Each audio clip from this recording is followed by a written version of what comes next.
औज़ुबिल्लाहिमिनश्शैतानिर्रजीम बिस्मिल्लाहिर्रहमानिर्रहीम। नाज़रीन इकराम, मैं हूं मोहम्मद रिज़वान अमीर। आप देख रहे हैं YouTube channel properties Pakistan.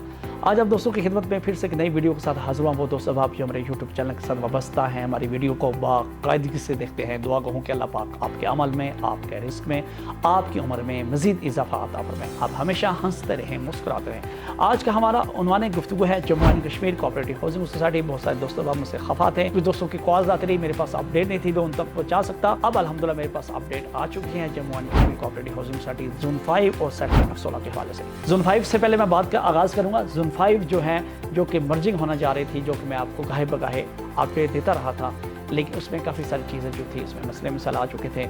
Chairman की जो तैनाती थी उसके अंदर इशू बना हुआ था कि कौन चेयरमैन बनेंगे, उस वाले से प्रॉब्लम थी। बाकी ज़िली इंतज़ामिया के साथ इनका क्या मुआहिदा हुआ, ज़िली इंतज़ामिया इनको हमारी जो कोऑपरेटिव डिपार्टमेंट है इसके ऊपर रज़ामंद हो पाया है कि नहीं, और गुलबर्ग के साथ इनका जो MOU साइन हुआ है उसी बुनियाद के ऊपर आपके जो मर्जिंग तय पाएगी या नहीं।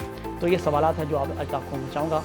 नज़र वक्त सबसे पहले बात करूँगा चेयरमैन जो हैं Jammu and Kashmir cooperative housing society के वारिस खान नियाज़ी साहब को, जो कि सीनियर वाइस चेयरमैन थे, उनको तैनात कर दिया गया है। वो उन्होंने अपना बाकायदा चार्ज जो है वो संभाल लिए हैं। जैसे कि सीनियर वाइस चेयरमैन के बाद अगर वो चेयरमैन को हटाया गया है, उसके बाद अगर कोई कमेटी के अंदर से कोई सिलेक्शन की जाती तो बिल्कुल आम रूटीन में मेरिट की बुनियाद के ऊपर सिलेक्शन की सीनियर वाइस चेयरमैन को चेयरमैन का ओहदा दे दिया है और उन्होंने अपना बाकायदा चार्ज संभाल लिया। और अल्हम्दुलिल्लाह जो मसले मसाइल थे, जो साइनिंग अथॉरिटी थी, अल्हम्दुलिल्लाह अब आ चुकी हैं। अब इनके साथ जो मसला है वो कोऑपरेटिव डिपार्टमेंट की तरफ से है। कोऑपरेटिव डिपार्टमेंट में इंशाल्लाह इन्होंने अपनी तमाम तर जो कि जोन 5 के हवाले से डिटेल्स हैं, जो उनकी डॉक्यूमेंट्स हैं, उनके ऊपर वो उनकी फॉर्मेलिटीज़ हैं, उनके ऊपर ये पूरा उतर चुके हैं। अब डिपार्टमेंट की तरफ से इनको AGM की एक डेट मिलेगी जिसके ऊपर डिपार्टमेंट जो है AGM दोनों ग्रुप्स की आपस में करवाएगा। उसके अंदर Jammu and Kashmir cooperative housing society जितने मेंबर हैं इंशाल्लाह वो हाजिर होंगे, लेकिन डेट जो है इंशाल्लाह करीब आने वाली है। लेकिन मैं आपको कंप्लीट और कंफर्म नहीं बताऊंगा, क्योंकि फिर भी पिछली दफ़ा जैसे मसले बने थे कि मेरी वजह से आप लोग गलत गाइड ना हो सकें, जैसे डेट आती है इंशाल्लाह आप तक पहुंचाऊंगा। लेकिन अल्हम्दुलिल्लाह जो हमने मेहनत की है, जो हमने स्ट्रगल की है, हमने एक सोई चीज़ को जगाया है इंशाल्लाह। हम इसका जो आप लोगों की मेहनत है, आप लोगों की जमा पूंजी है, उसके ऊपर हम इंशाल्लाह डाका नहीं डलने देंगे। इंशाल्लाह उसका पूरा आप लोगों का साथ देंगे, आप लोगों के हर प्लेटफॉर्म के ऊपर जाएंगे इंशाल्लाह। जब तक मर्जिंग नहीं होती या जोन 5 के मेंबरों को उनका हक नहीं मिल जाता, इंशाल्लाह मैं आप लोगों के साथ खड़ा हूँ, आप लोगों को गाहे बगाहे अपडेट करूँगा। और अल्हम्दुलिल्लाह हमारी डीलर हजरात की सरदार सबिल साहब जो कि सेक्रेटरी हैं, वारिस खान नियाज़ी साहब जो चेयरमैन हैं, उनके साथ मुलाकात हो चुकी है। हमें उन्होंने यकीन दहानी करवाई हैं जल्द ब जल्द जो है हम जोन 5 का प्रॉब्लम जो है वो हल करने जा रहे हैं। लेकिन इसमें एक प्रॉब्लम आ रही थी, सरदार समीर खान साहब के भाई सरदार बिलाल मुमताज़ खान साहब जो कि इलेक्शन लड़े थे वज़ारत दाखिला हाउसिंग सोसाइटी का, और अल्हम्दुलिल्लाह 20 तारीख को इलेक्शन कंप्लीट हो जाएगा। उसके बाद इनके जो बहाने हैं वो ख़त्म हो जाएंगे इंशाल्लाह। इनसे हम काम लेंगे और जल्द ही हम इंशाल्लाह AGM जो है अनाउंस करवाएंगे। अब बात करें F16 सेक्टर के ऊपर। जो F16 सेक्टर है उसकी 4 और 3 की डेवलपमेंट का मसला था, रुका हुआ था। लैंड इनके पास मौजूद थी लेकिन ये डेवलप नहीं कर पा रहे थे। इंशाल्लाह अब हमारे पास मौका आ चुका है।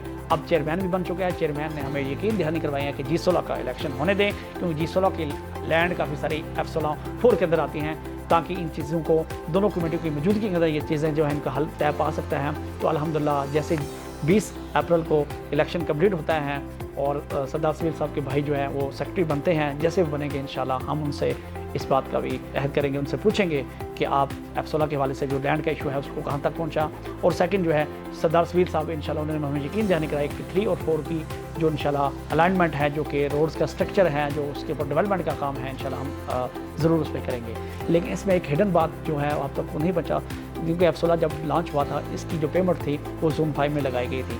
अब उस इंतज़ार में है जब तक ये मर्जिंग नहीं होती, क्योंकि वहाँ से पेमेंट रिलीज़ होगी, वहाँ से जो डेवलपमेंट चार्जेस आएंगे, वहाँ से जो आपको फंड मिलेगा उससे F16 की डेवलपमेंट की जाएगी। असल बात यह है जोन 5 की मर्जिंग होगी तो आपकी F16 की डेवलपमेंट होगी। ये असल बात है जिस वजह से दोनों सेक्टरों की मसाइल जो है वो घिरे हुए थे। और जम्मू कश्मीर सोसाइटी की मैनेजमेंट के ऊपर ये बहुत बड़ा बोझ है, जो कि जोन 5 के मेंबर हैं और F16 के नॉन पोजीशन मेंबर हैं। ये बोझ तब तक नहीं ख़त्म होगा जब तक जोन 5 की मर्जिंग नहीं होगी, और मर्जिंग से जो फंड आएगा उसके बाद F16 की डेवलपमेंट होगी। ये है असल हकीकत, असल बात। मज़ीद आप तफसीलात जानना चाह रहे हैं तो प्रॉपर्टीज़ पाकिस्तान के साथ जुड़े रहें, इंशाल्लाह गाहे बगाहे अपडेट आप तक पहुँचाता रहूँगा। बहुत शुक्रिया, थैंक यू।